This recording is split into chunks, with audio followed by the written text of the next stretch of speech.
ఇది ఇంకోటి, ఇక నుంచి ఇంకోటి. మీ గతి స్థితి గమనం మొత్తం ఈ సినిమాతో మారిపోతుంది. ఇది నేను మీరు ఇంత పెద్ద మ్యూజిక్ డైరెక్టర్ మీ ముందు అనడం బాగోదు, అయినా సరే ఆపుకోలేక నోటి తోలుతో అంటున్నా. You are going to see the greatest glory from this song. ఒక్కొక్క పాట కరెంటు పెట్టినట్టుంది, పాట కరెంటు ప్రవహిస్తున్నట్టున్నాయి పాటలు. చాలా గొప్ప పాటలు అన్నీ. అలాగే లిరిక్ రైటర్స్ భాస్కర్ భట్ల గారు, కాసర శ్యామ్ గారు, వనమాలి గారు, సాహితి గారు, వీళ్ళందరూ కూడా ఇందాక అన్నట్టుగా హరీష్ శంకర్, కృష్ణదేవరాయలు గారు అయితే వాళ్ళ దగ్గర ఈయన అష్టావధానం చేసినట్లు అష్ట దిగ్గజాలు లాంటి వాళ్ళు వీళ్ళు. ఇప్పుడు 4 స్తంభాలు లాంటి వాళ్ళు ఈ పాటలు అంత అద్భుతంగా. ప్రకాష్ ఫైట్ సాంగ్స్ని చూశాను, ఫైట్ చేస్తున్నప్పుడు ఆయన కూడా. మాస్టర్ భాను, ఇక్కడ ఒక విషయం చెప్పాలి. భాను మాస్టర్ సాంగ్ షూట్ చేస్తుంటే నేను కూడా వెళ్ళాను. ఆ సాంగ్ షూట్ చేస్తుంటే సాంగు 100 కిలోమీటర్ల స్పీడ్తో డ్యాన్స్ చేస్తున్నాడు మాస్ మహారాజ్, 100 కిలోమీటర్ KMPHలో. ఆ పాట షార్ట్ అవ్వంగానే వెనకాల అప్పటికి చాలా రేపగళ్ళు అలసిపోయి నిద్ర లేకుండా ఇంకా సాంగ్ షూటింగ్లో కూడా వెనకాల హరీష్ శంకర్ గారు పాట చూస్తుంటే భాను మాస్టరు హరీష్ శంకర్ వంక చూశాడు. ఓకే కదా సార్ షార్ట్ అని. ఈయన ఇంకొద్దిగా అన్నాడు. సార్ అదిరిపోయింది సార్ షార్ట్ అంటే, మాస్ మహారాజ్ సంగతి నాకు తెలిసి ఇంకోసారి చేయమని అన్నాడు. ఈయన చెప్పలేడు, ఆయన చెప్పలేడు షార్ట్ 1 మోర్ అని. అక్కడి నుంచి మాస్ మహారాజ్ చూసి ఏంటబ్బాయ్ ఇంకోసారి అన్నాడు. ఈసారి 1 మోర్ టేక్ 200 KMPH. అది మాస్ మహారాజ్ ఎనర్జీ. అలాంటి నాన్ స్టాప్ ఎనర్జీతో వస్తుంది ఈ పాట, ఈ సినిమా. ఇకపోతే మాస్ మహారాజ్ గారి గురించి చెప్పాలి అంటే ఎలా ఉంటుందంటే, నాకు ఈవెన్ హరీష్ శంకర్ కూడా మా గురించి మేము చెప్పుకున్నట్టు ఉంటుంది. ఎందుకంటే మా అన్నయ్య, మా ఇంట్లో మా అమ్మాయి గురించి, మా అన్న గురించి, మా తమ్ముడు గురించి, మా బావ గురించి మేము చెప్పుకుంటే కొద్దిగా ఇబ్బందిగా ఉంటుంది. కానీ సెల్ఫ్ డబ్బు అయినా సరే ఒక్కోసారి బాగుంటుంది కాబట్టి చెప్పాలి.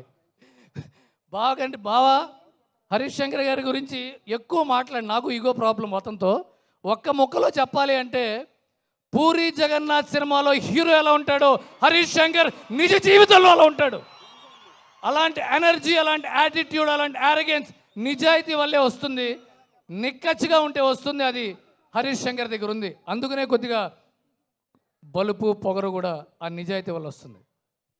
ఇకపోతే భాగ్యశ్రీ బోడ్సే గారు, ఆవిడ ఫస్ట్ డే చూసినప్పుడే అమ్మా హరీష్ శంకర్ సినిమా చేసిన తర్వాత శృతి హాసన్ గారు, పూజా హెగ్డే గారు కెరీర్ లాగా మీ కెరీర్ ఉండబోతోంది ఈ సినిమా తర్వాత. This is going to be a signature heroine of Harish Shankar. మీరు హరీష్ శంకర్ కెమెరా లెన్స్ నుంచి వస్తున్నారు. This is your luck and your అద్భుతమైన మీకు ఒక భవిష్యత్తు ఉంది, ఫ్యూచర్ ఉంది ఈ సినిమాతో. Congratulations on that. And Ayanka Bose, my brother, it's been a great journey working with you. It's going to be a great feast for every eye. And అన్నయ్య, చివరిగా ఎక్కువ సమయం తీసుకుంటే మళ్ళీ సుమ గారు పిప్పి ఇంక చాలే అంటుంటారు ఆవిడ. అందువల్ల మాస్ మహారాజ్ రవితేజ్ గురించి ఒక విషయం చెప్పాలి. నేను వచ్చిన చాలా నాళ్ళ నుంచి ఇండస్ట్రీలో నాకంటే ముందు హీరోలు ఉన్నారు, నా తర్వాత చాలామంది అంటే కింద నుంచి పైకి వచ్చి సూపర్ స్టార్స్ అయిన వాళ్ళు ఉన్నారు. ఎక్కువ మందిని నేను కలుస్తూ ఉంటాను. చాలామంది హీరోలు ఏమంటారు తెలుసా, నేను ఎప్పటికైనా రవితేజ్ అంత స్టార్ అవ్వాలన్నా అంటుంటారు. ఇది నిజం బావా. రవితేజ్ లాంటి హీరో అవ్వాలి అంటే నిరంతరం పనిచేయాలి, నిరంతరం నవ్వుతూ ఉండాలి. ఎంతోమంది హీరోస్, ఎంతోమంది స్టార్స్, ఎంతోమంది యాక్టర్స్, ఎంతోమంది టెక్నీషియన్స్ ఇంక్లూడింగ్ మీ డిప్రెషన్లో ఉన్న, బాధలో ఉన్న, కోపంలో ఉన్న, ఇబ్బందిగా ఉన్న, అలసిపోయిన, జీవితంలో అలసట అనిపించిన ఒకసారి అన్నయ్య మీ దగ్గరకు వచ్చి కలుస్తాం, ఒకసారి కాసేపు మాట్లాడతాం, కాసేపు ఫోన్లో మాట్లాడతాం, కాసేపు చాట్ చేస్తాం, మీతో జిమ్ చేస్తాం, మీతో డ్యాన్స్ ప్రాక్టీస్ చేస్తాం. ఎనర్జీ అనేది it cannot be created not destroyed, can be transferred. Ravitej energy మాత్రమే కదా, energy transformer. And all the best to the entire crew and